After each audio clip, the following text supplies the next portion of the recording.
Mateus e abre no Evangelho que for escrito por Marcos, no capítulo de número 2. Caso você está com a sua Bíblia online, essa é a hora de fazer uso. Marcos, capítulo de número 2. Vamos ler a partir do versículo 1. Quantos acharam? Quantos acharam? E alguns dias depois, entrou outra vez em Cafarnaum, e soube-se que estava em casa. Onde ele estava? Onde ele estava? E logo se ajuntaram tantos, que nem ainda nos lugares junto à porta, eles cabiam, junto a, e Jesus lhes anunciava a palavra. E vieram ter com ele, conduzindo um paralítico trazido por 4 amigos. E não podendo se aproximar de Jesus por causa da multidão, descobriram o telhado da casa em que Jesus estava, fazendo um grande buraco, e ali baixaram o leito em que jazia o paralítico. Pode fechar a sua Bíblia, pegue na mão de alguém. Segure forte na mão dessa pessoa. Se tiver de anel e de aliança, aperta em cima do anel, em cima da aliança. Vai doer, pastor? Vai nada. O crente que vem na quarta-feira de cura, ele aguenta sentir dor. Pode apertar forte. Aperta forte na mão dele e vamos orar juntos. Soberano Deus e eterno Pai, no nome bendito de Jesus, eu quero te agradecer por esse momento que é o momento da tua palavra. Momento esse de que o Senhor me incumbiu de ser o transmissor, o pregoeiro, de ser o arauto. Meu Pai, eu venho a essa tribuna, mas eu não venho confiando naquilo que é meu e muito menos naquilo que é terreno.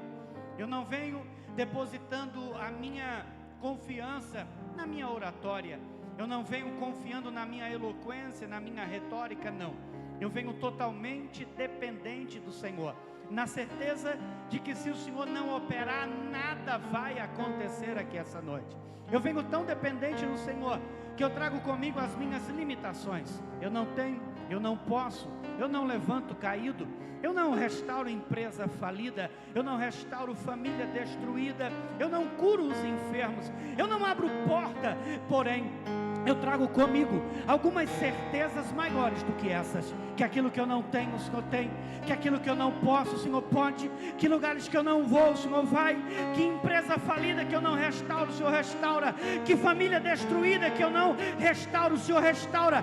Que doente que eu não curo, o Senhor cura. Que caído que eu não levanto, o Senhor levanta. Por isso nessa noite, Deus, onde houver alguém que veio não para ouvir uma palavra da terra, mas que veio para ouvir a voz do céu, da planta do pé ao alto da cabeça, dá um sinal da tua glória sobre a vida dele, a partir de agora, a partir de agora, a partir de agora já.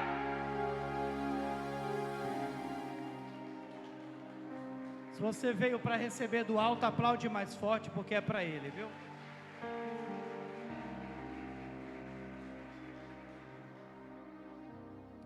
Meus lindos, essa noite eu quero pregar subordinado ao único tema que é: porta fechada não impede Jesus de operar. Eu vou repetir. Essa noite eu quero pregar subordinado ao único tema que é: porta fechada não impede Jesus de operar. Eu queria que você agora olhasse para alguém que está próximo de você, porque esse tema é um tema profético. E eu queria que, por favor, você pudesse verbalizar a essa pessoa. Vamos lá. Porta fechada não impede Jesus de operar. Eu vou contar até 3 e toda a igreja vai repetir esse tema. Pode ser ou não? Pode ser ou não? Vamos lá. 1, 2, 3. Só as mulheres agora. 1, 2, 3. Só os varões agora. 1, 2, 3. Não impede Jesus de operar. Meus lindos, quando nós olhamos para esse texto, no capítulo 2 do Evangelho que foi escrito pelo evangelista João Marcos, nós nos deparamos com um culto no lar. Jesus chega à sua casa em Cafarnaum, a casa da sua família. E quando Jesus chega na sua casa, as pessoas começam a dizer umas às outras que Jesus estava em casa. Quando Jesus chegava em um lugar, as multidões começavam a aglomerar aquele lugar, porque, primeiro, sabiam que onde Jesus estava ninguém ficava com fome, porque ele multiplicava pão, multiplicava peixe e fazia o que fosse necessário. Segundo, as pessoas sabiam que lugar onde Jesus estava, o enfermo não voltava para casa doente, automaticamente ele era curado por Jesus. Outra coisa, as pessoas sabiam que a palavra que saía da boca de Jesus era uma palavra que trazia vida. Então pessoas tristes, pessoas sem esperança, pessoas cabisbaixas, procuravam ouvir a Jesus, porque sabiam que após ouvi-lo, sairiam dali de outra forma. A verdade é que rapidamente a notícia se alastra, a notícia é propagada e as pessoas vêm até Jesus. E quando as pessoas começam a entrar naquela pequena casa da cidade de Cafarnaum, a casa começa a se encher. A casa encheu tanto, que a Bíblia vai nos dizer que no lugar da porta tinha gente.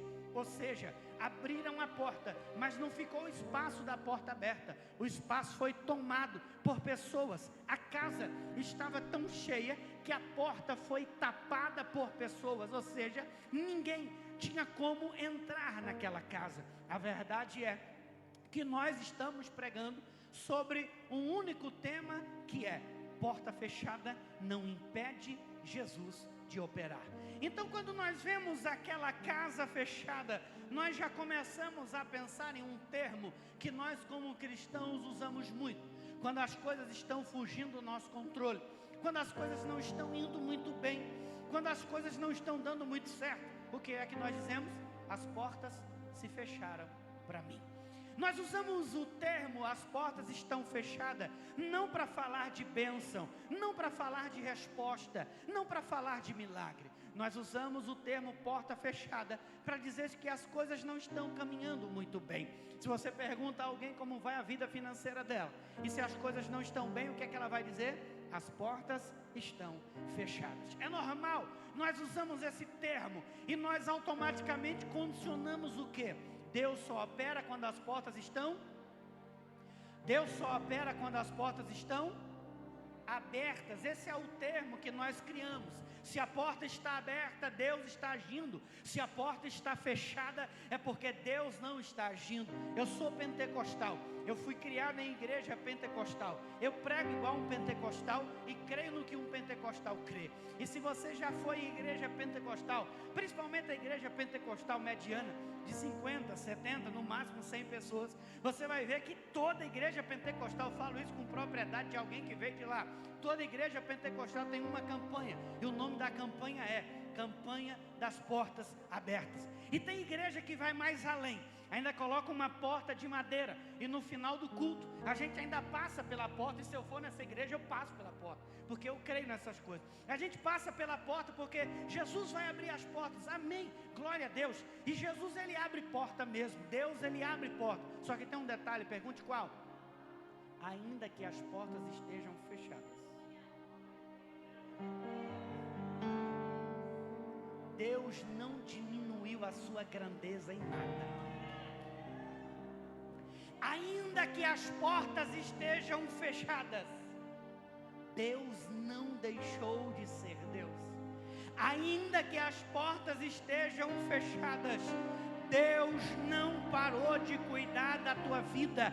Ainda que as portas estejam fechadas, o Senhor não abandonou tua casa, não abandonou tua família, não abandonou tua mente, não abandonou teus negócios. Não, eu não acredito que ainda tem gente que não está dando glória. Eu vou dizer de novo, Deus me trouxe aqui essa noite tão somente para lhe dizer: se a porta está fechada, levanta a mão e dá glória, porque Deus continua operando no meio da porta fechada. Levante a mão direita para cima, por favor. Repouse sobre o ombro do irmão que está à sua direita. Balança ele, vê se ele acorda. Ele está meio parado hoje. Isso, acorda ele e fala para ele: se anima, porque mesmo de porta fechada, Deus está operando na tua vida. Deus está operando na tua vida. Deus está operando. Sabe, eu quero que você entenda que mesmo a porta estando fechada, Jesus estava operando na vida de pessoas. A porta foi fechada não pela própria porta de madeira, foi fechada por pessoas, foi fechada por... Isso é o que o texto diz, não é conjectura e não é um pensamento meu. Isso é o que exatamente nós acabamos de ler. A porta foi cerrada por pessoas. Não tinha espaço. Pessoas fecharam as portas. A primeira porta que eu quero te dizer que independente dela estar fechada, Deus continua trabalhando, é a porta da multidão. Às vezes a multidão nos leva para caminhos. Às vezes as multidões nos levam à desistência. Imagine quando aquele jovem, eu estou no texto ainda, imagine quando aquele jovem paralítico é levado até Jesus e os seus amigos percebem que a porta está fechada por pessoas. O texto não diz, mas nós podemos pensar assim ou não? 4 pessoas nunca pensam igual. Nunca. Nunca. Sempre tem uma diferença de pensamento. E eu quero crer que no meio daqueles 4, um disse: hoje não vai dar. Nós vamos ter que esperar Jesus voltar outro dia. E aí o que a gente faz? A gente chega primeiro, antes da multidão trancar as portas, a gente coloca ele dentro da casa. E quando Jesus começar a pregar, Jesus cura ele. Eu imagino o outro olhando e dizendo: a ideia é muito boa, mas tem um detalhe, pergunte qual? Quem é que sabia quando Jesus voltava e se voltava? Então, se a gente não sabe quando Jesus volta, a gente só tem uma chance. O outro olha e diz: sim, mas que chance é essa? Que Jesus não vai poder olhar para ele porque a porta está e fechada pela multidão. A multidão tem o poder de fechar a porta. A multidão tem um outro poder de nos levar pelo caminho que ela quer. Hoje, a multidão não se aglomera só pessoalmente. A multidão se aglomera no nosso telefone. Quando nós vamos utilizar a internet, nós vemos uma multidão de pensamentos, uma multidão de opiniões. Você não pode pregar uma palavra que logo vai ter um monte de gente falando da exegese do texto, falando da aplicação, falando não é bem assim, falando alguma coisa. Só tem pregador hoje, só tem cientista, só tem pessoas inteligentes na internet. Todo mundo sabe tudo. E essa distância da tela dá coragem que as pessoas falam coisas que pessoalmente elas não falam. Então a multidão, ela nos aponta caminhos. A multidão diz para nós que nós não vamos conseguir chegar até Jesus. A multidão dificulta a chegada. A multidão fecha a porta. Mas tem um detalhe, pergunte qual. A Bíblia diz assim: e criou Deus céus e terra. Sim ou não? A Bíblia diz: e criou Deus céus. Ou a Bíblia diz: e criou Deus terra e céu. O que é que a Bíblia diz? Criou Deus. Então deixa eu te falar uma coisa. Se Deus criou primeiro o céu e depois a terra, olhe para cá. Se Deus criou primeiro o céu, depois a terra, não é a terra quem manda no céu. Perdeu a chance da glória a Deus. Vou dizer de novo, vou te dar outra chance. Se Deus criou primeiro o céu e depois terra, não é a terra que manda no céu. Então não é a internet que manda no agir de Deus. Não é a multidão que manda no teu milagre. Não é a multidão que manda na tua providência. Não é a multidão que manda no teu caminho. Quem manda no teu caminho, na tua providência, quem manda na tua provisão é o céu. Deus está operando mesmo em meio às portas que a multidão fechou para você.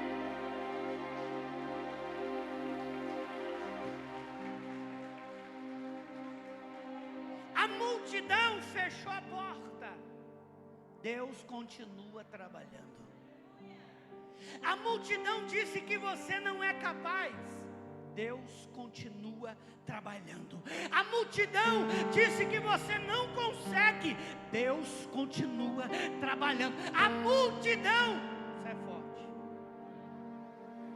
Sabe o que a multidão agora se acha no direito de dizer quem você é? Era só o que faltava. A multidão agora está se achando no direito de dizer quem você é. Fulano é isso, fulano é aquilo, fulano é não sei o que, fulano é não sei o que lá. Posso falar uma verdade, sim ou não?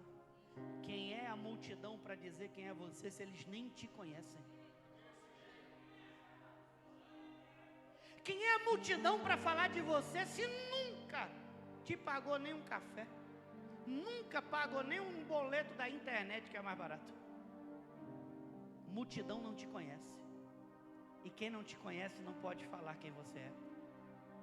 Deus te conhece. E Deus está dizendo para você: eu sei quem você é. Eu cuido da tua vida. Eu cuido dos teus negócios. Eu cuido da tua casa. Mesmo com a multidão te levando para outro lado, eu continuo firme naquilo que eu te prometi. Então uma coisa é certa: se a multidão fechar a porta, Deus continua trabalhando. Uma certa vez, hoje eu sou muito fácil de dominar, de lidar. Hoje eu sou bom, né, pastor André? Não melhorei muito? Melhorei muito. Também aqui na frente só não ia dizer que não, né? Até a gente combinou isso ali, tô brincando. Mas não estou melhor? Mas quando eu cheguei aqui não era mais difícil, né? Melhorei o quê? 1%, 2%, mas melhorei, né? Era mais difícil, 99%. O pastor André sempre generoso. Sempre generoso. Mas eu era mais difícil. E aí uma certa vez, rapaz me convidou para pregar numa igreja. E aí eu fui. Quando eu cheguei lá na igreja, era um ministério, não vou nem dizer o nome, né? Porque filma tudo hoje. Era um ministério assim, que tem uma, eu gosto, mas tem algumas coisas que às vezes termina se tornando um pouco chatas, desnecessárias talvez. Eu parei o carro, já estava em cima da hora de pregar. Quando eu venho para a igreja, a irmã, olha, o senhor quem é? Eu falei, eu sou o pregador, irmã, está em cima da hora. Tem como a senhora me levar até o altar? Esse pastor, o senhor está com a sua credencial? Irmã, minha credencial não está aqui, está no carro. Só que eu tinha deixado o carro longe. Então faz o seguinte, pastor, vai lá pegar, porque senão não posso levar o senhor até o altar. Falei, tá bom. A irmã não me conhece, nunca vim nessa igreja, né? Tá certo. Fui lá no carro, cheguei atrasado, entreguei a credencial, a irmã me levou ao altar e eu preguei. Passou-se um tempo, a mesma pessoa me convidou para pregar em um outro congresso. Falei, tá bom. O inimigo é sujo, alguma coisa já disse a minha mente: se ela pedir credencial dessa vez eu não dou, porque ela já sabe que eu tenho, sim ou não? Mas não façam isso em casa, tá? É que eu era meio complicado de lidar. Aí eu fui. Mas vê como Deus tem misericórdia, até quando a gente é meio complicadinho, né? Eu sei que tem alguns aqui que estão bem complicadinhos, e Deus vai tendo misericórdia de tu, igual teve de mim e tem ainda. Deus não vai desistir de nós por causa das nossas complicaçõezinhas. Irmão, o inimigo preparou, e a irmã estava lá no mesmo lugar, na mesma porta, e era a mesma irmã. Ela olhou para mim e disse, Pai do Senhor, o senhor quem é? Eu dei vontade de dizer o Silvio Santos. Eu disse, irmã, eu sou o pregador da noite, por sinal atrasado de novo. E eu preciso que a senhora me acompanhe até o altar. Ela disse, o senhor é pastor? Eu sou pastor. Ela disse, cadê sua credencial? Eu falei, irmã, está no carro e já adianto, não vou pegar. Ela disse, se o senhor não vai pegar sua credencial, o senhor não vai pregar. Eu falei, então avisa para o fulano que me convidou, que eu estou indo para o meu carro e estou indo embora, não prego mais. Eu fui para o carro e tinha até um pregador do Rio Grande do Sul que estava comigo, e Isaías olhou para mim e disse, mas como é que é isso? Tu veio para pregar e não vai pregar? Eu disse, rapaz, quer saber de uma coisa? Eu já estou com fome, vamos logo jantar. E daqui a pouco meu telefone, tô me tocar, o irmão, pastor, o senhor é doido, pastor presidente está aqui, e o senhor por causa de uma carteirinha não veio pregar. Eu falei, irmão, você sabe que eu sou pastor? Sei. A irmã já viu minha carteirinha outra vez? Já, e eu preciso toda vez estar dando carteirada. Avisa para o pastor presidente que eu não vou pregar. Não precisava disso. Não estou falando isso como caráter de que está certo, tá? É só para você entender o que eu estou querendo dizer. Esse pastor presidente mandou mensagem no grupo dos pastores e falou, a partir de hoje, pastor Gladson não prega em nenhuma das nossas denominações. Amém. Cancelaram algumas agendas. Amém. Que eu vou ser bem sincero, irmão. Eu ativei o modo Jó na minha vida. Se Deus me deu alguma coisa, se Deus tirar alguma coisa, segue o jogo. Eu estou ali, vivendo normal. Daqui a pouco, as irmãs foram fazer um congresso na sede dessa igreja. E acho que as irmãs esqueceram de dizer para o pastor quem iam convidar para pregar. Esqueceram. Eu falei, se as irmãs estão convidando, eu vou pregar. Cheguei no congresso lotado. O pastor, quando me viu no altar, ele olhou de cima a baixo e disse, quem te convidou? Eu falei, as irmãs. Ele disse, você tem 20 minutos para pregar. Eu falei, bom, se eu disser que é 2 minutos, eu prego 2 minutos. Mas as irmãs me convidaram, eu vim pregar. E quando eu saí dali, sabe o que Deus falou comigo? Filho, você errou. Mas eu não posso permitir que homens da terra definam como é a movimentação aqui no céu. Quando aquele homem disse que você não pregava mais em igreja nenhuma, eu precisei provar para ele que pessoas da terra não fecham portas abertas no céu. Se eu dissesse que você não pregava, você não pregaria. Mas como foi a terra, eu estou cancelando o que a terra disse e estou dizendo, você volta a pregar nessas igrejas de novo. Eu quero te dizer que a tua vida não está no comando da multidão. A tua vida está no comando do Senhor. E portas fechadas por eles não vão impedir Deus de trabalhar na sua vida. A multidão não conseguiu impedir o milagre, abrir o telhado. Era um jeito. Colocaram o paralítico no meio, o paralítico foi curado. Diga assim, a multidão não impede Deus de operar. Quando nós falamos em multidão, nós estamos dentro de um tema. Porta fechada não impede Deus de operar. Quando nós falamos de multidão, nós precisamos dividi-la. E por que não ir até Mateus capítulo 8 e nos lembrarmos de um homem que ele tem uma doença que é a pior doença da época, que é a lepra. Aquele homem, quando ele é detectado com lepra, Levítico 13:14 nos diz o que deveria ser feito.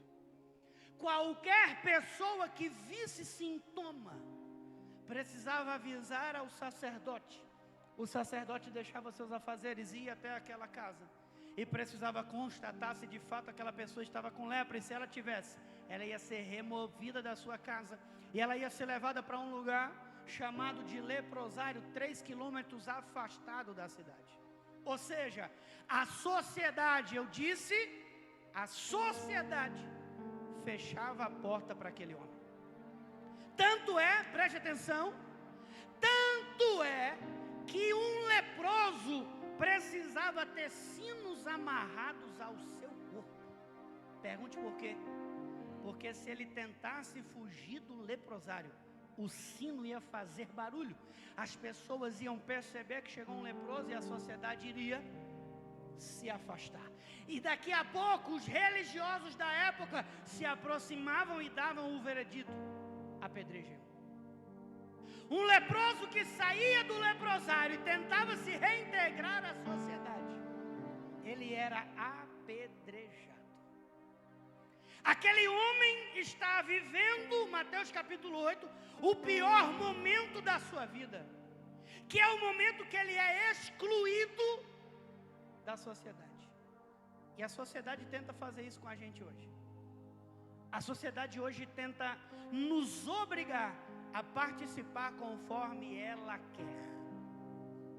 Eu vi um vídeo essa semana de um homem que foi em uma loja de carros. Olharam um carro de luxo e a vendedora não estava lhe dando atenção. Daqui a pouco o seu assessor foi até a vendedora e mostrou para ela a foto da garagem da casa dele. E tinham 12 carros de luxo. Ele mostrou para ela e disse: atende ele bem, porque ele tem muitos carros e ele pode comprar muitos outros carros. Daqui a pouco, essa mulher volta e começa a atendê-lo de uma forma muito especial, dando para ele muita exclusividade. E sabe o que ele disse no vídeo? Pessoas não respeitam pessoas, pessoas respeitam bens. Nós estamos em uma sociedade que respeita o bem, mas não respeita a pessoa. Nós estamos em uma sociedade que coloca para quilômetros de distância alguém que ela julga que não está preparado e nem apto para estar perto dela. Nós estamos em uma sociedade que coloca pessoas para longe, quando Jesus coloca pessoas para perto. Perdeu a chance da glória a Deus, mas vou dizer de novo. A sociedade tenta te colocar para longe. Jesus está dizendo: eu te quero perto. É por isso que você veio nessa quarta-feira de cura, porque a porta que a sociedade fechou para você, eu tenho uma palavra de Deus, quem crê, levanta a mão. A porta que a sociedade, me dá a salva, estou sentindo meu amigo aqui, a porta que a sociedade fechou para você, Jesus está dizendo: eu vou abrir, eu vou abrir, eu vou abrir, eu vou abrir. Quem acredita que Jesus está agindo, mesmo de porta fechada, levante a mão mais alto que você puder e dá um brado de glória para adorar a Ele.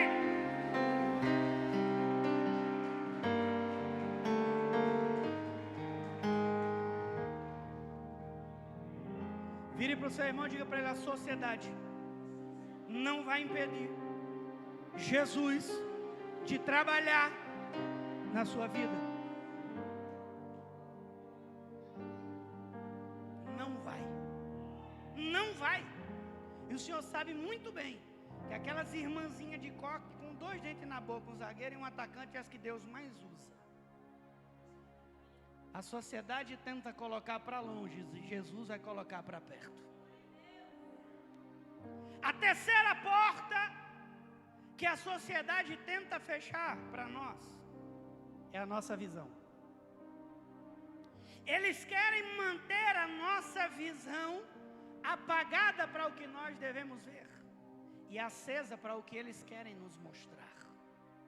E quando a nossa visão é arrancada, é como que a nossa esperança, é como que as nossas expectativas, é como que os nossos sonhos também fossem arrancados com a nossa visão. E por que não falar do cego filho de Timeu? Alguém que teve o seu globo ocular arrancado pelo Império Romano, porque o seu pai era um fora da lei naquela época. Não um fora da lei, um ladrão, um saqueador, não, um fora da lei romana, porque não aceitava pagar os impostos abusivos de Roma. E quando o seu pai é preso e morto, Roma tinha uma característica: para que ninguém vingasse a morte daqueles que eles matavam, eles deixavam a pessoa deficiente, ou quebravam a perna, ou arrancavam os olhos. E no caso dele, ele teve os seus olhos arrancados. Uma coisa que nós percebemos hoje é que a multidão quer nos cegar. Posso falar a verdade, sim ou não? Perceba quando você fala que está firme na igreja. Já tem gente que fala assim: quem era tu?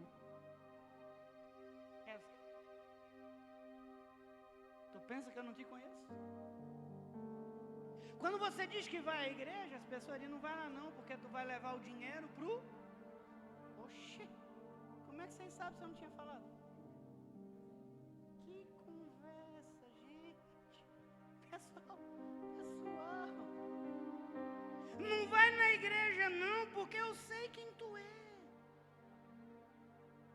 Não vai não. É assim ou não é? uma coisa mais difícil que eu venho percebendo, pastor André, ao longo desses 7 anos aqui ao seu lado, é ver as pessoas se firmarem. É tão difícil, tão difícil. O coração de um pastor, ele é partido, porque na época que eu era itinerante, eu não via isso. Eu pregava pelas igrejas que eu não sabia nem quem eram os membros da minha. Então, para mim, chegava lá, estava cheio, tudo era a mesma coisa, mas não era. Mas como pastor aqui, auxiliando o pastor André há 7 anos, corta o nosso coração. Quando a gente vê a pessoa vem tão bem, daqui a pouco ela some.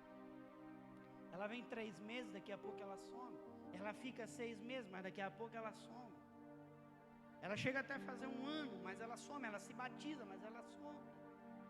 Por quê? Porque a multidão arranca os teus olhos espirituais e não permite você receber o que Deus tem para você por intermédio do templo, da casa dele. Me permita lhe contar uma história rápida aqui. Eu assisti um vídeo essa semana também de um presbiteriano que convidou 3 presbiterianos raiz para ir no culto pentecostal. Eu só assisti esse vídeo porque o começo foi convidativo. Eu fiquei imaginando 4 presbiterianos em um culto pentecostal. E ele disse que chegou no culto, a primeira coisa que o pastor fez: olhe para alguém que está do seu lado e diga para ele: com Jesus você é lindo. Ele disse: eu não vou dizer. Não, mas foi no vídeo, tá? Ele olhou e disse: eu não vou dizer um negócio desse, eu não vou dizer nada. Que coisa de negócio. Que coisa de ficar mandando dizer coisa para o irmão que eu não vou dizer coisíssima nenhuma. Eu sou presbiteriano, quem é esse pentecostal pensa que é para dizer que eu vou falar ou que eu não vou falar? Você é feio. Só faltou dizer: não vou dizer que em Jesus você é lindo, coisa nenhuma. Foram 4, foi esse do vídeo que está falando e foi mais 3 amigos. Ele disse que daí a pouco chegou a hora do dízimo e da oferta. O obreiro pegou o microfone e disse: ei, queria tentar você que não dizime e não oferta, você é ladrão. O cabelo disse: eu sou ladrão. Aí o obreiro disse: pela Bíblia você está roubando a Deus. É o que Deus diz. Aí o cabo olhou e disse: vê mesmo, eu saí da minha igreja para vir aqui ouvir desse canela seca que eu sou ladrão. Vê que coisa. E aquilo começou a gerar uma confusão na cabeça dele. Daqui a pouco o pregador pentecostal gritou: você que veio à casa do Senhor, levante a mão e dê glória. Ele disse: não vou dar, só de raiva. Quem ele pensa que é para ficar me dizendo que hora de dar glória? Vou dar glória. Ele disse: ficou só esperando o culto terminar para comentar com os amigos dele que nunca mais eles iriam numa igreja pentecostal. E quando o culto terminou, ele disse: mas rapaz, que coisa foi essa? Um já olhou para ele e disse: hoje foi demais. Hoje foi simplesmente incrível. Ele disse: incrível? Ele disse, naquela hora que o irmão olhou para mim e disse: sim, Jesus, você é lindo. Rapaz, eu me senti tão bem. Faz tempo que eu estou com a minha autoestima lá embaixo. Mas quando o irmão olhou para mim e disse que com Jesus eu sou lindo, 2 coisas melhorou na minha vida. Primeiro, a minha autoestima. E segundo, que eu nunca vou ficar sem Jesus porque eu não quero ser feio. Ele ficou com medo e disse: não, esse aqui deve ter endoidado quando entrou na igreja, ficou doido. Vamos ouvir do outro. E tu o que achou? Ele falou: a melhor parte foi a hora do ladrão. Eu me enquadrei. Percebi que eu estou na igreja há 20 anos roubando. Estou com vergonha até agora, mas a partir de hoje nunca mais eu roubo o Senhor. Ele disse: não é possível que Deus está fazendo uma coisa dessa.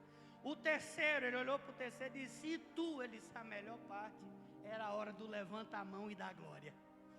Faz tanto tempo que eu não adoro o Senhor com aquela intensidade. Sabe o que ele disse no vídeo? Que o problema não estava no culto pentecostal. O problema está nele, que não consegue ouvir Deus falar.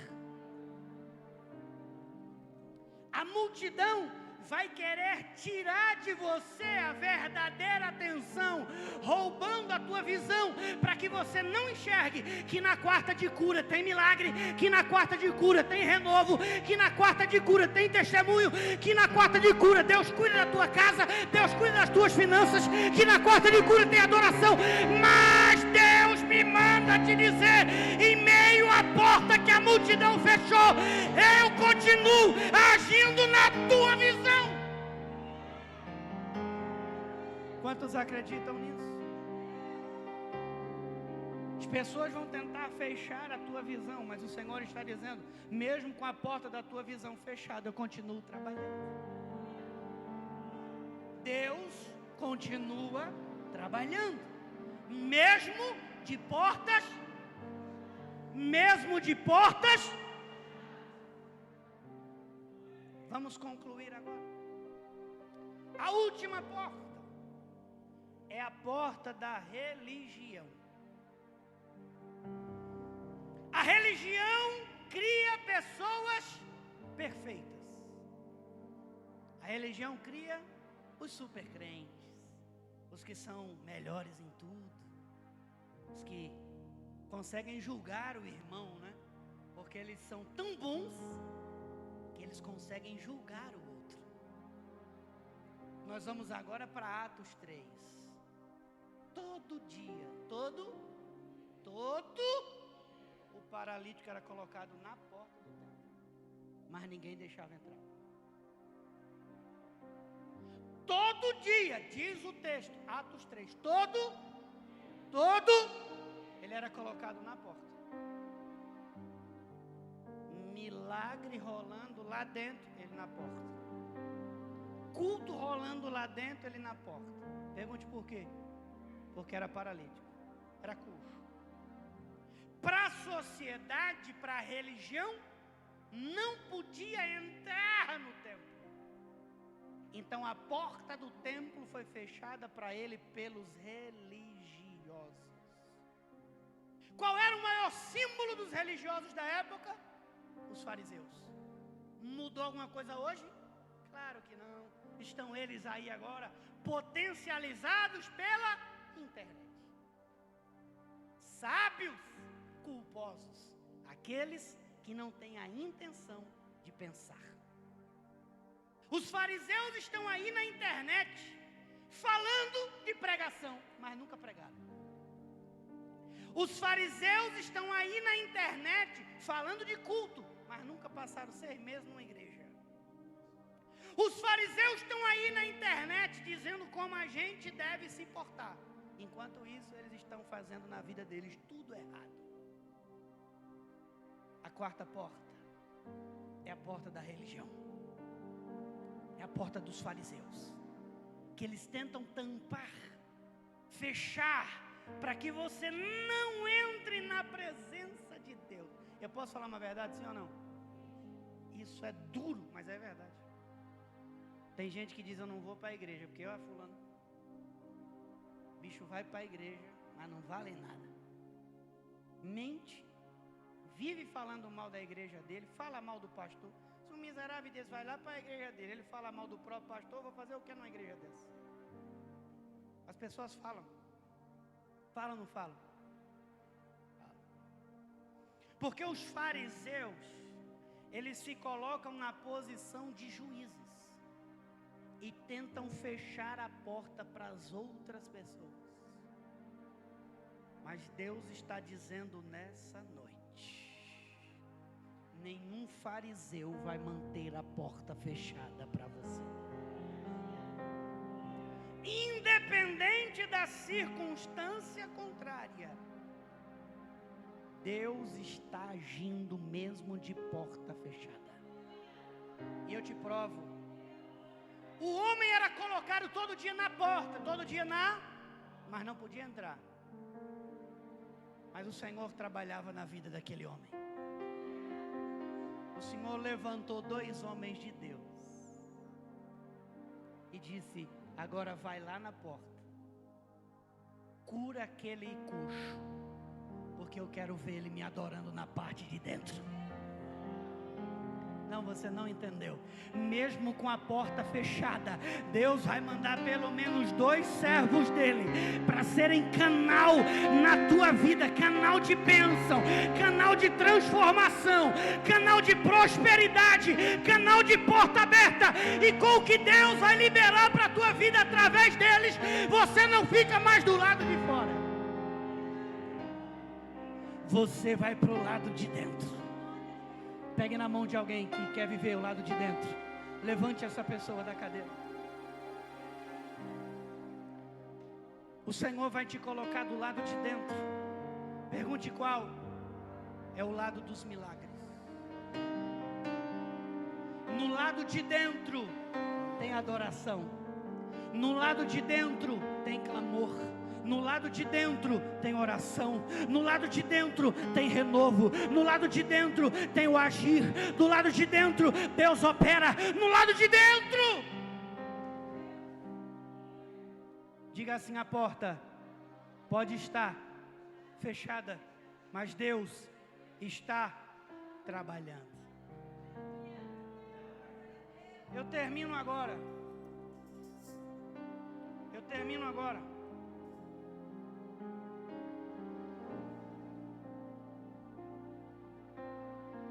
João capítulo 20, versículo 19.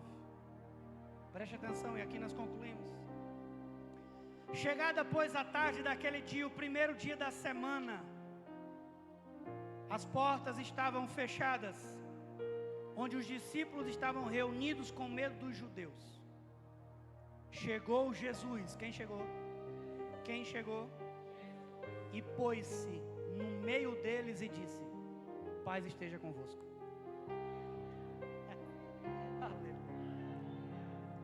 As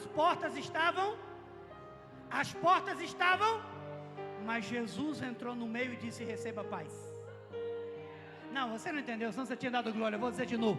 As portas estavam fechadas, só que Jesus entrou no meio e disse: receba paz. Eu vou profetizar para quem trouxe glória. Mesmo a porta fechada, Jesus está entrando para te dizer: receba paz, receba milagre, receba cura, receba resposta.